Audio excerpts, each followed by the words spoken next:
Birinci кезекте балдардан жанагы чоң телефондорду, смартфондорду алып коюш керек. Az адамдар өзүн өлтүрүп ошол менен.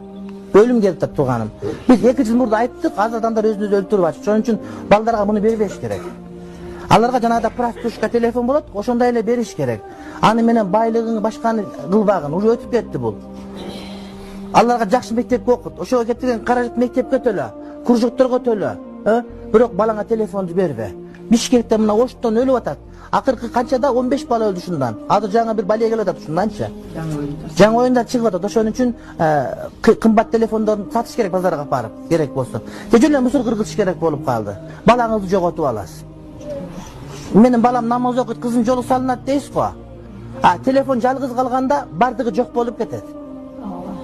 Мен өзүм ишин албайм. Жалгыз отурганда, компьютер көрүп атканда мен корком өзүмөн өзү жаман жакка кирип кетемби деп.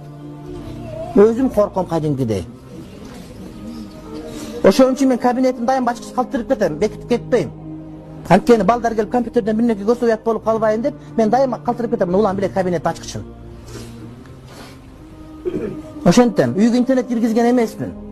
Бишкекте тура киргизген эмесмин. Аялым кече телефондордун баарын сейфке салып коюп тур дагы, жөнөкөй телефондорду карматтым мен мектептеги балдарыма. Ошондо кылгыла силер дагы. Бул зыян, балдар жоготуп алабыз биз. Таптакыр туура эмес. Үйдө компьютерди